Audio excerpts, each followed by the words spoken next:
Buenos días, doctora. Compañeros, a continuación les vamos a presentar, a exponer acerca de las hepatitis virales. Ya, entonces, primero tenemos una pequeña introducción acerca de las hepatitis víricas de forma general. Eh, Entendemos como hepatitis víricas a las enfermedades sistémicas que afectan al hígado y que están causadas por virus con especial tropismo hepático. El cuadro típico de estas patologías son similares para todos los virus y vamos a encontrar aquí fases bien definidas como son la fase de prodromo, de estadio, de recuperación. Entonces, en la fase de prodromo, vamos a ver que después de un periodo de incubación variable para cada virus, aparece el cuadro sintomático. Es un cuadro de 1 a 2 semanas de duración en la que se presentan síntomas inespecíficos como anorexia, náusea, vómito, astenia o artralgias, mialgias, dolor de cabeza y febrícula. En la fase de estado, esta en cambio tiene una duración de 2 a 6 semanas y puede producirse ictericia evidente acompañada de hepatomegalia. Además, en un 10 a un 25% de los casos se va a ver esplenomegalia y adenopatías.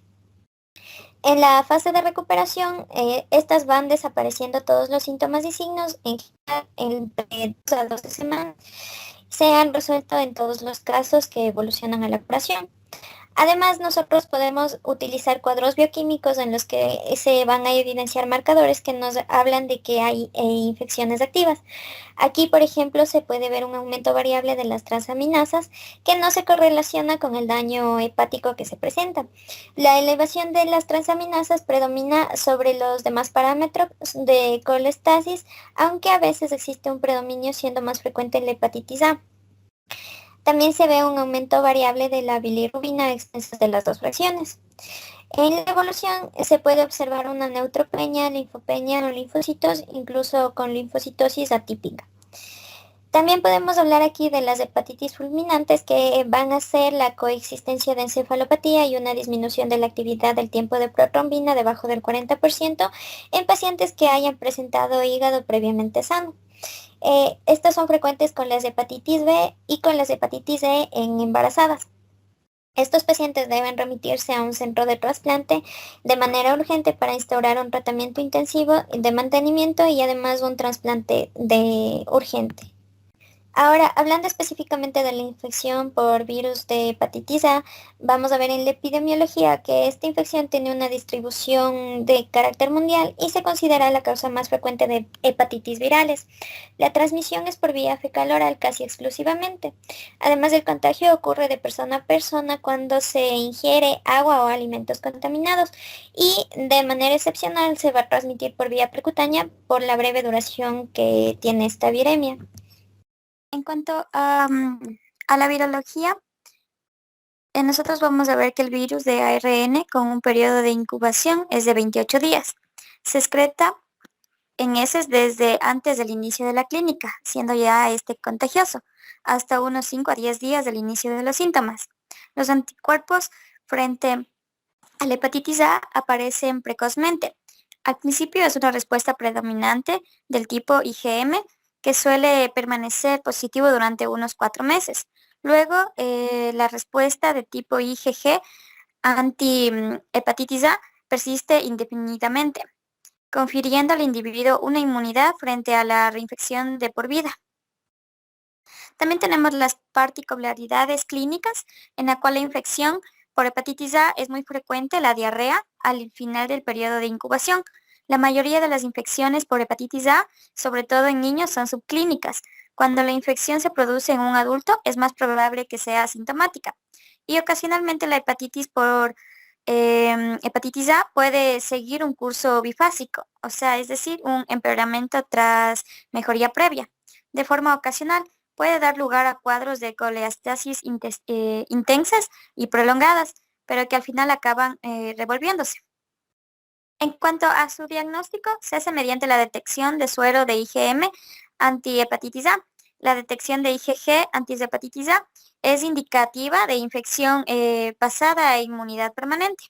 También tenemos la profilaxis, en cual las medidas generales van a ser de higiene, aislamiento entérico, control de aguas, em, y la inmunoprofilaxis va a ser pasiva, o sea, la inmunoglobulina inespecífica, y también va a haber la activa. En cuanto a la pasiva, va a ser por contactos domésticos íntimos y la activa, que va a ser la vacuna inactiva. Esta se debe de tomar en cuenta que se debe de tener en personas que que hayan viajado a zonas endémicas, en homosexuales, em, hepatías crónicas, riesgo ocupacionales.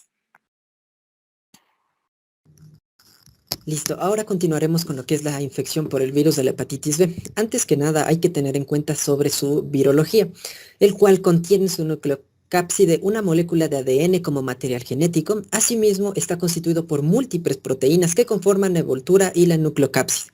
Entre estas vamos a encontrar lo que es la AGHBS, la AGHBE y la AGA-HBC.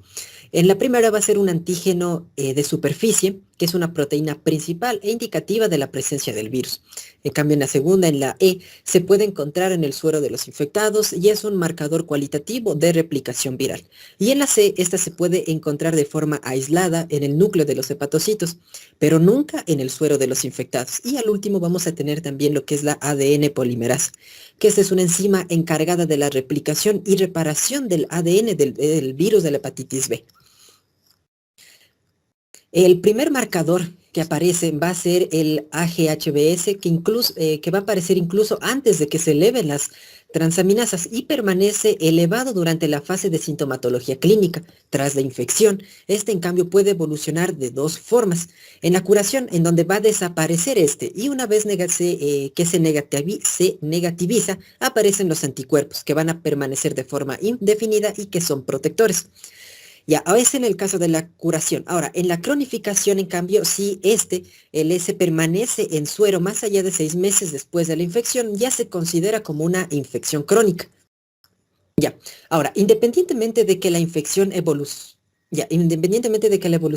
infección evolucione a la curación o a una infección crónica, de 1 a 2 semanas después de la aparición del HBS se muestran los anticuerpos ya anti-HBC durante los primeros 6 meses después de la infección aguda.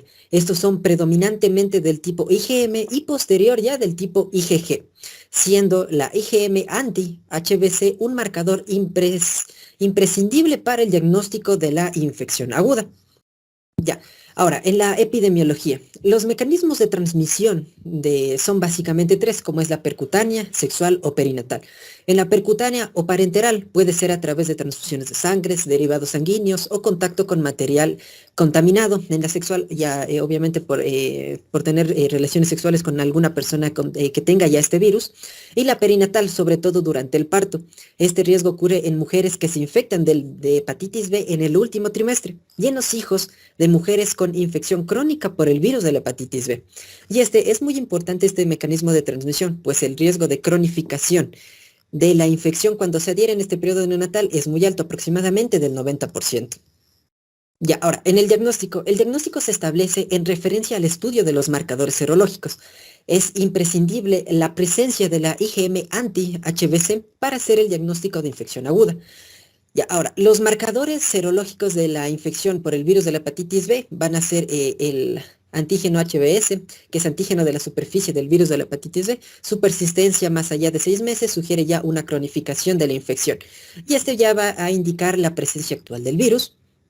Después vamos a tener lo que son los anticuerpos frente al antígeno de superficie del VHB, que indican infección pasada con desarrollo de inmunidad. Continuando tendremos el antígeno core del virus de la hepatitis B, que es solo detectable en los hepatocitos. Después los anticuerpos frente al antígeno core, y su positividad indica contacto con el virus. Ya, también vamos a tener el antígeno E del mismo virus, que su presencia, si persiste más allá de la fase aguda, es sugestiva de cronicidad con capacidad replicativa del virus. Y al último vamos a tener lo que es el anticuerpo frente al antígeno E. Este es un marcador de seroconversión y disminución de la inefectividad de lo que son los portadores. Ya, en la evolución y pronóstico. De todas las infecciones agudas por virus de la hepatitis B, el 75% aproximadamente van a ser infecciones subclínicas y un 25% son infecciones clínicas. De estas últimas, de las infecciones clínicas, el 1% van a desarrollar una hepatitis fulminante con una alta mortalidad. Tras la infección aguda, en cambio, pueden presentarse diferentes evoluciones. Ya. Entonces, si nos vamos al gráfico, vamos a tener que la hepatitis aguda en adultos, como se les mencionó anteriormente, vamos a tener el 95% van a realizar una curación y solo el 5% se va a cronificar. De este 5% que se cronifica, casi el 90% de las personas va a ser un portador inactivo y del 10 al 30% van a desarrollar lo que es la cirrosis.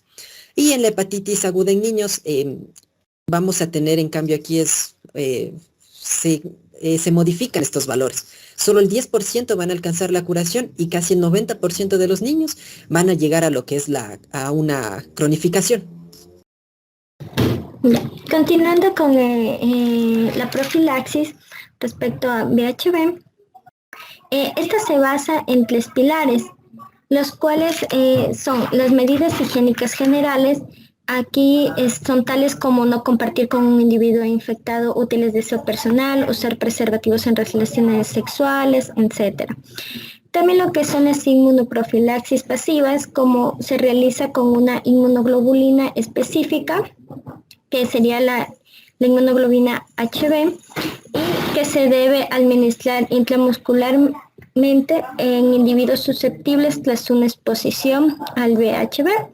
También a los recién nacidos de madres portadoras en las primeras 12 horas tras el nacimiento. Y el último pilar, las inmunoprofilaxis activas, que estas se realizan actualmente con vacunas recombinantes que se administran en 3 dosis a los 0, 1 y 6 meses por vía intramuscular. En caso especial es la exposición percutánea, que se realiza mediante un pinchazo accidental en ambiente hospitalario, ya que la elección de pautar profilaxis depende de que si la paciente o el paciente tiene o no protección. Si este no está vacunado, requerirá tanto la inmunoglobulina HB como la pauta completa de vacunación. Si el paciente está vacunado, pueden darse 3 situaciones, como es el respondedor a la vacuna, no responder a la vacuna y la respuesta desconocida a la vacuna. Es decir, si son positivos, quiere decir que respondió a la vacuna y no requiere una profilaxis. En la infección crónica por el VHB, esta es la infección que se diagnostica cuando el antígeno de superficie, que sería el HBs, permanece en suero por más de 6 meses con un anti-HBC IgG. Para cuál el tratamiento de esta va a ser con fases replicativas y no replicativas, basadas en la interacción entre el virus y el huésped, determinando la fase en la que se encuentra un paciente, que es fundamental para la toma de decisiones terapéuticas, pues salvo en situaciones particulares solo se plantea el tratamiento en el caso de encontrarse con una hepatitis crónica replicativa. En la evolución de una hepatitis crónica es posible encontrarse con diferentes fases. Para referirse a esta se utiliza distintos términos, como es la infección crónica por el VHB, en donde se refiere a aquellas fases en las que el VHB, a pesar de estar presente, no está produciendo un daño hepático. Y la hepatitis crónica por el VHB, que es una fase en la que el virus está replicando y produciendo a su vez daño hepático. Durante la evolución se puede desarrollar diferentes fases de la hepatitis, aunque no necesariamente consecutivas, como es la infección crónica y el antígeno HB positivo, que es una fase de inmunotolerancia, en la cual se trata de pacientes generalmente jóvenes que han adquirido la infección en el periodo perinatal. Se caracterizan por una viremia muy elevada, a pesar de lo cual tienen escasa o nula necroinflamación en la biopsia hepática y por lo tanto transaminasas normales. También de una hepatitis crónica, igual con el antígeno HB positivo por la cepa salvaje, cuando se inicia la respuesta inmunológica en un intento de control de la infección. La viremia sigue siendo elevada, pero también se eleva las transaminasas por el ataque inmunológico en el intento de eliminar la infección. Y la infección por VHB resuelta, que esta es después de la infección aguda que se resuelve o más raramente en la evolución a largo plazo de un portador inactivo de VHB, y los pacientes pierden el antígeno HBs y desarrollan en sí desarrollan así una inmunidad. Listo, ahora las opciones de tratamiento en la hepatitis B. Existen dos opciones de tratamiento en estos pacientes, pero antes de que eso toca tener en cuenta si tienen un buen perfil con respuesta al interferón y si es que tienen un mal perfil. Si tienen un buen perfil de respuesta al interferón, vamos a dar lo que es el interferón pegilado por 48 semanas. Y si tienen un mal perfil, lo que nosotros podemos dar o recetar va a ser un tenofovir o entecavir hasta realizar una seroconversión anti-E, más un periodo de 12 meses de consolidación. Ahora, ¿cuáles van a ser los predictores de una buena respuesta? Van a ser los niveles bajos de ADN del virus de la hepatitis B, niveles altos de ALT, un VIH negativo, que si es que también son mujeres, y una corta duración de la enfermedad. Ya, peculiaridades de cada fármaco. Vamos a empezar con lo que es el interferón pegilado. El tratamiento con este interferón tiene las ventajas de la duración finita de su administración, la ausencia de resistencias y mayor posibilidad de pérdida de AG-HBS. Los principales inconvenientes son su utilización por vía subcutánea y los frecuentes efectos secundarios. Está contraindicado en pacientes con enfermedades neurológicas o psiquiátricas graves, enfermedades autoinmunitarias o citopenias, y también lo está en pacientes con una cirrosis hepática descompensada. Ya, aquí tenemos, bueno, los efectos secundarios que se les dijo. Vamos a ver que existen dos que son precoz o tardío. En precoz que va a ser hasta la 1 semana, en donde se va a presentar fiebre, mialgia, cefalea, astenia, anorexia o náuseas. Y el tardío, que ya van a ser los que se presenten después de la 1 semana, como puede ser el adelgazamiento, la alopecia, la irritabilidad, una depresión medular, depresión y inclusive puede llegar a la enfermedad tiroidea autoinmunitaria. Y después vamos a tener lo que son los antivirales, como es el entecavir, tenofovir, lamivudina, adefovir y telmivudina. El enentecavir es un análogo de nucleócido que produce una inhibición selectiva de la replicación del virus. Y actualmente este se va a considerar como uno de los tratamientos de primera línea por sus bajas resistencias. En el caso del tenofovir, este va a ser un análogo de nucleótido con actividad contra el virus de la hepatitis B y también contra el VIH. Presenta alta eficacia y bajas resistencias, por lo que se considera también un tratamiento de primera línea en la actualidad, junto con el entecavir. La lamivudina es un análogo de nucleócido. Este también, dada su limitada eficacia y las altas resistencias, en cambio este no se considera a día de hoy ya un tratamiento de primera línea. Tenemos el adefovir, que este es un análogo de nucleótidos que tampoco se va a considerar de primera línea. Y tenemos la telvibudina, que es un análogo nucleócido superado por otros antivirales, en el cual tampoco se va a considerar un tratamiento de primera línea.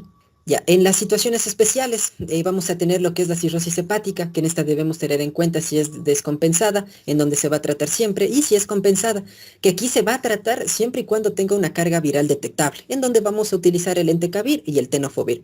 Pacientes con VIH. Los pacientes con VIH positivos coinfectados por el virus de la hepatitis B poseen un mayor riesgo de evolución a cirrosis y de desarrollar un hepatocarcinoma. Se recomienda que la mayoría de los pacientes coinfectados se traten al mismo tiempo, tanto para el VIH como para el virus de la hepatitis B. Aquí se va a utilizar lo que es el tenofovir combinado con entricitabina o lamivudina.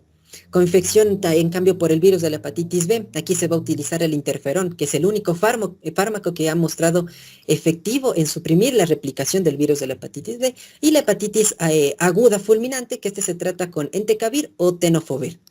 En la infección crónica por VHC, como ya dijimos, el nivel de transaminasas no se va a correlacionar con la actividad histológica de la enfermedad. Es decir, que esta puede ser normal y el paciente puede tener viremia y una inflamación activa en la biopsia. Lo más frecuente de esto es que los pacientes tengan un curso insidioso progresivo y sean clínicamente asintomáticos por año. En cuanto al tratamiento, las indicaciones de va a ser antivirales de acción directa. Aquí todos los pacientes con hepatitis crónica por hepatitis C deben ser considerados candidatos a este tratamiento independientemente del grado de su fibrosis. En cuanto a los fármacos, aquí, Camila, por favor. En cuanto a los fármacos, aquí actualmente existen fármacos activos frente a la hepatitis C dependiente de su genotipo. Los tratamientos actuales deben realizarse sin interferón ni ribavirina, a excepción de la cirrosis descompensada. Esta sí la toleran.